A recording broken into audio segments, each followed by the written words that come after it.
The thief of joy. What exactly do I mean by that? Well, the phrase most notably comes from the famous quote, "Comparison is the thief of joy."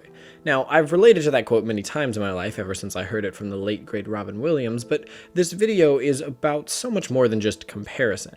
You see, I've gone through a lot of change in the last couple months, and through it all, looking back, I realized that for years I've been letting joy just slip through my grasp. Now, in that time, I've accomplished a great deal, and without any joy, I've noticed that most of it just feels pointless.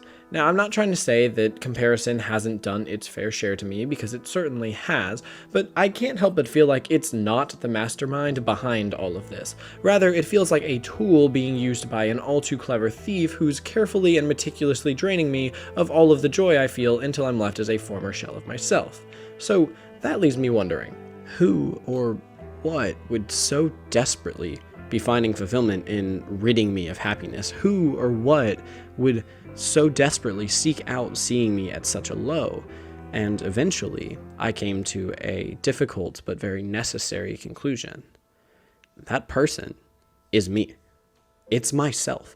I am my own thief of joy, and I have been for years. I have been the one who's meticulously utilized comparison and stress, fear, anxiety, and so much more in a violent and self-sabotaging way. And I'll be honest, that was a tough pill to swallow. To admit that I'm the problem and that I've been holding myself back for years, that I'll never get a chance at those years ever again, really hurts. But there is good news, and there is a light at the end of this tunnel. You see, recognition, being able to admit that, is the first step to freedom. The first step to releasing these self-imposed anchors that have been holding us back from our true potential. You see, that is what I want this video to be about. I wanted to make a video where I could share what I needed to hear so many years ago. A video saying that it's okay to fail, that it's okay to struggle, even okay to give up. It's okay to push yourself. It's okay to strive for more. It's okay to fall behind, and it's even okay to change your trajectory. Guess what? It's okay to let go. It's okay to let go of things that you've held dear. But the one thing that's not okay is to be the thief of your own joy. Think about it. If we don't have any joy in our life, if we live in a world without joy, what is the point? What is the goal of any of it? Nothing. So let's change that. If you think that you could be like me, and you've been holding yourself back, you've been robbing yourself of a joy that you deserve, then I ask that you stick with me for the rest of this video. We're going to be putting in the work, and we're going to be learning how to steal back our joy together. Hello everyone, I'm Nathaniel. Now, I know that this isn't the typical Rollsicle videos that we put out, but I do think it's an important one, so before we jump into the main video, I wanted to include this quick disclaimer.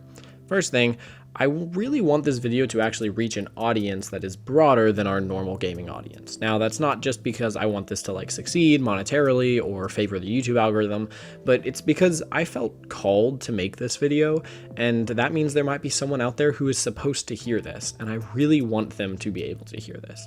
So, if you have stumbled upon our little kind of neck of the YouTube woods here, hello. Welcome to Rollsicle. We love and appreciate you, and if you could subscribe, like, and or comment, you would be doing this little channel a huge favor. Now, second of all, this is a massive passion project of mine, and in the process of making this, I've already fallen in love and am so proud of it. But I realize that I am new to editing and that these styles of videos, and so I know that I have a lot to learn. Any critiques or critics or anything like that is welcome in the comments. Just try to make sure that you keep it constructive. This video means a lot to me, and I'm protective of her. Lastly, I want to give a huge shout out to some of my friends, family, and specifically my sister. They've been there for me through all of it, and undoubtedly, I would not be here without them. They'll likely be coming up again later in the video, but I specifically wanted to shout out Carly because she is responsible for making some of the backing tracks that you'll be hearing along the way. She has been such a crucial part of my life, and so she deserves to be a crucial part of this video. I love you to death, Carly, and doesn't she make some pretty sick beats? I think so. All right, so let's talk strategy slash structure, right? After all, they say that failing to plan is planning to fail. So I say, let's make a plan. In the intro, I covered some of the common tools that we tend to use in draining ourselves of joy faster than a frat boy can shotgun a cold one. I fully say that not knowing how to shotgun anything, but I know that it's fast. Anyways, so I figured that I would address the most common and problematic of these. We'll talk about the impact that they've had on my life and all the ways that I've learned to avoid them. But, big but, we can't stop there, right? If you're anything like me, your self-hate is going to find a way to burst through whether there's a tool or not. So at the end of each section, I'll address some positive and actually self-supporting ways that we can use those exact same tools to bring joy into our lives rather than out of it. I believe that with enough time, intention, dedication, and purpose, we can turn our own minds around and start enjoying and appreciating the life that we have again. So, I say we do that. Let's start at the beginning, where the famous quote chooses to begin. Let's talk about comparison. I don't really even know where to begin when it comes to comparison. It's been such a difficult and tough topic for me over the years, and I really have seen both sides of the spectrum as time went on. You see, if you go back a good 6 or 7 years, you'll find a Nathaniel who compared himself to literally nothing and no one. I believed that I was special, not just unique, mind you, right? Special, like in the arrogant sort of way. But if you go back 6 or 7 months, you'll find a Nathaniel who compares himself to literally everything. And I mean everything. A Nathaniel who believes that he's worth nothing because there's always something better or someone better. And I had to ask myself, why do I do this to myself? Why do I compare myself to others chronically and am never satisfied with the result? And so I thought about it. And if you're like me, I actually believe that the intent behind these actions is pure. But as we discussed, we use these tools in the wrong way. You see, most of the time when I compare myself to others and when we compare ourselves to others, it's because we want to succeed, right? We want to improve, we want to find pride in ourselves again, all of those things. And those are good things.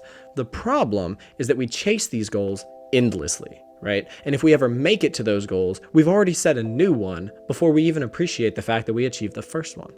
To quote an artist that I love, I'll quote, "We'll make another goal that doesn't lead to freedom." Shout out to NF, he's a great artist. But as I mentioned before, recognition is the first step, but recognition isn't just saying that it exists. It's acknowledging that it is a problem. You see, I knew that I would always set harder goals for myself, but I actually justified it as the pursuit of growth. I told myself that I loved the chase. Reality is, I don't love the chase. I was lost in the chase, right? I couldn't escape the chase, and I was ashamed of that fact, so I convinced myself that I loved it. But I don't, right? You see, appreciation isn't settling, but I convinced myself that it is, and I didn't really understand why. So I put a lot of thought to it, and eventually I realized that I was afraid of who I am. I was afraid to embrace who I am. You see, there were so many people that I wanted to be just like, so much so that I ran myself to death chasing after their life, not mine. I compared myself to others because I wanted to be others. I wasn't proud of being me. I wasn't proud of who I am. I was chasing a dream of who I wanted to be rather than living in my own reality. And if I ever stopped, I'd have to accept the fact that I'm not who I was chasing. Whoever they are, if any of this has related to you, I have some news that you need to hear. It might be tough, but you need to hear it. You're not them. Let that sink in for a moment. You are not them. And that's okay.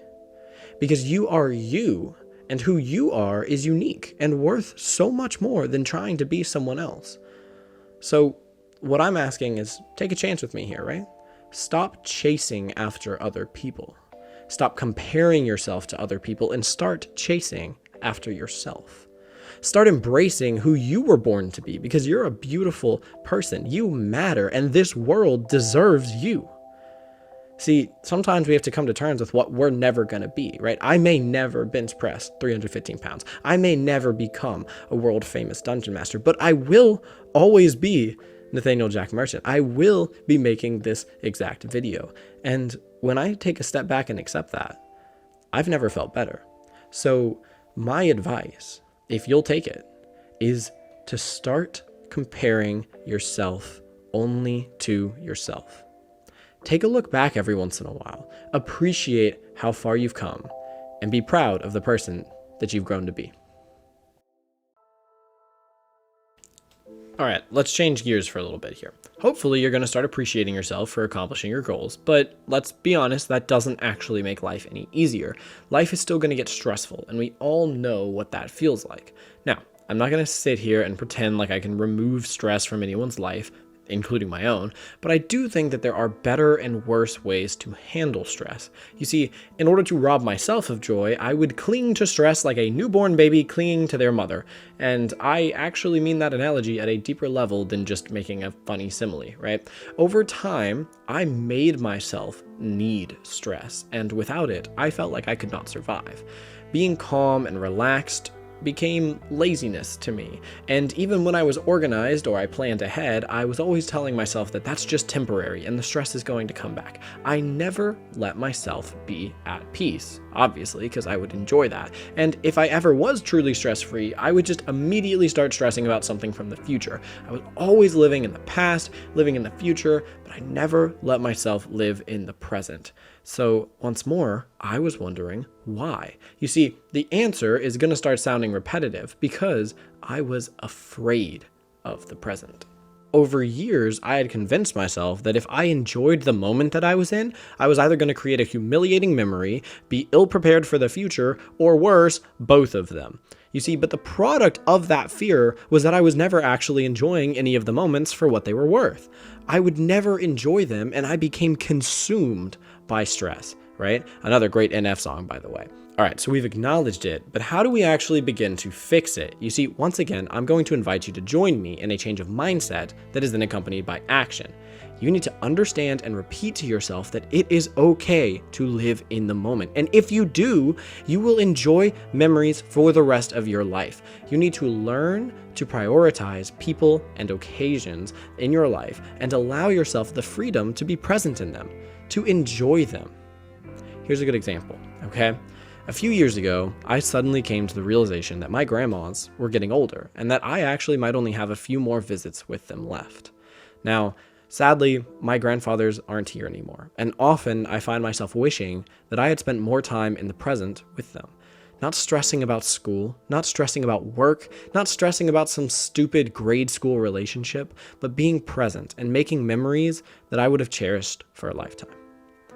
Now, I can never make that wish come true in this lifetime. And grandpas, if you can hear this, I'm sorry. I love you guys, and I wish I could turn back the clock, but I can't. Okay, but what I can do is learn from that wish. I can cherish the moments that matter most in my life starting now. I choose to recognize what's important. I choose to prioritize those people and those things that matter to me most in the end, and I invite you to do the same. I promise, I have never felt more fulfilled and less stressed in my life. It is so easy to get caught up in the stresses of every day, and when you do, you'll start forgetting all of those days. So recognize that life is gonna have ups and downs. It's gonna go back and forth, but start focusing on those things that make you happy and start making the memories that you want to make. All right. Let's talk about anxiety. And this one is a tough one for a lot of people. So I just have a couple questions, right? Does anyone else feel like anxiety has us by a leash and it just kind of takes us wherever it wants, right? We obey it like a master. We heed to its every command. We walk at its heels and we bark at anyone who questions whether it's good for us. I'm going to end the analogy here before someone thinks I'm like a furry or something. But jokes aside, isn't it true? Like, when did we decide that we just don't want free will anymore? I mean, it had to have happened at some point, right? We can all remember being kids without a care in the world. We did not care at all what other people think. So what happened, right? How did we go from sharing our parents' secrets in pre-K like it's nothing to being ashamed and anxious, so much so that we can't order from the McDonald's counter? You know what I mean? Like, how did we change so much? Why are we so afraid to pick up the phone and call? And I believe that the answer to this actually lies in the situations where we don't feel anxious. You see, the opposite of anxiety is comfort. And when we're comfortable, we feel free. When we're comfortable, we don't feel like we're being led around by some nurtured fear. We aren't following the commands of those voices in the back of our heads because we are so comfortable that we're actually proud to be ourselves and we're proud to show it. So that's when the question shifts from why are we anxious to why aren't we comfortable?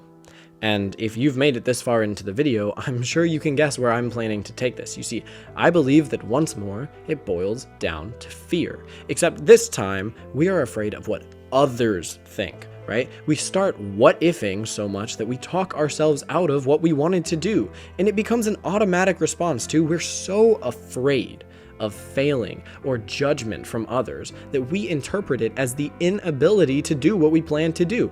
So we say things like, I can't give that presentation. I can't make the phone call. I can't tell them how I feel.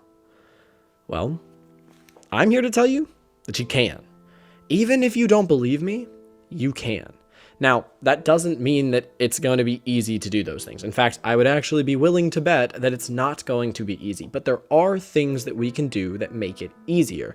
You see, step one is to start telling yourself the truth. Now, there are two parts to this, right? Telling yourself the truth and not telling yourself the lie. Here's an example, okay? If I want to feel better about how I look at my own skin, I need to start telling myself that I look good, but I also need to stop telling myself that I look bad. You get the gist? I mean it. Try it with something that you're anxious about or that you're self-conscious about, and it's going to work wonders. Now, once you got that down, you move on to step two, which is about putting yourself in comfortable environments.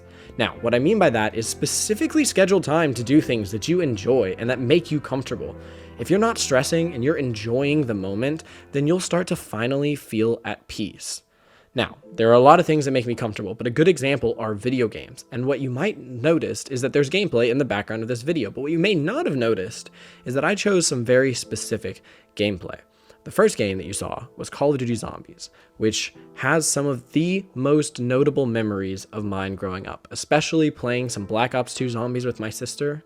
That could make me tear up to date. However, when anxiety started, when this section started, I switched the gameplay to Spider-Man for a very specific reason. You see, there is no point in my life to date that I have felt more comfortable than when Spider-Man 2018 came out.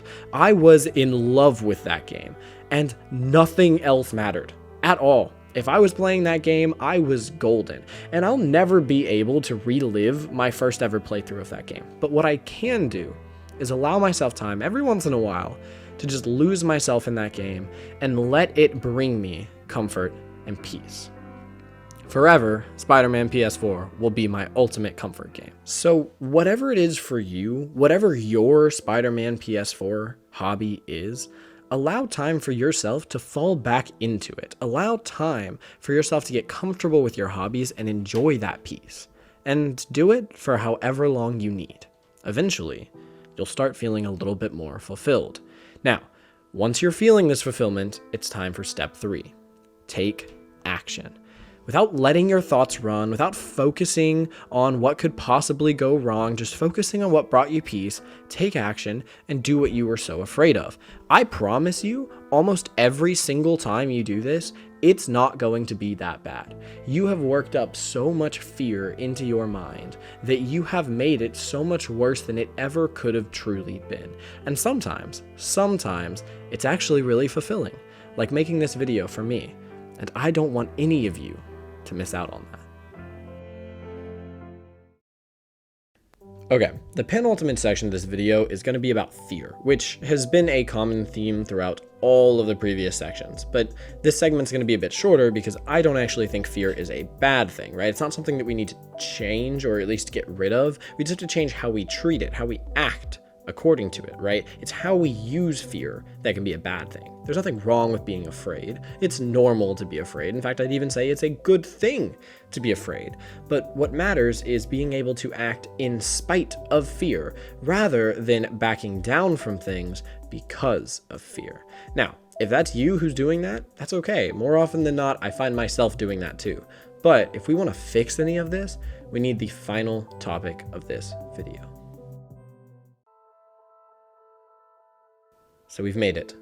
Change. None of what we've talked about so far can be fixed without change. And that's scary, right? Like, I hated the idea of change, and understandably so. After all, like, isn't it change that is the thief of comfort? Isn't it change that's the bringer of stress and so much more? All of these things, right? Well, it can be if you're changing for the worse. But what I've learned is that we have a natural instinct for what's right and what's wrong. And if you feel like you need to change, it's not going to be for the worse. When we as humans make a bad change, we begin to feel guilt, we begin to feel bad, and when we ignore a good change, it'll just keep knocking at our door. It won't go away. We aren't meant to be stagnant beings, right? And so that change is just going to keep knocking and keep knocking. But eventually, it will go away when it's too late. And that's when we always kick ourselves for not answering the door. So let me just ask you a couple questions, right? Would you rather be happy or stay comfortable? Are you going to choose to love life, a life that was handcrafted for you by an ever-loving God? Or just keep holding yourself back? What you aren't willing to change is something that you're choosing to accept. You see, the most freeing realization that I had in the last couple months, a very trying and heavy time in my life, was realizing that I've been the only thing standing in my way. I am surrounded by love and joy and so much more, and if I would only choose to reach out and grab it, it is mine for the taking. It really is that simple. So the final question that I present to you, the final question that you need to answer, are you willing to embrace change for the better and stop being the thief of your own joy?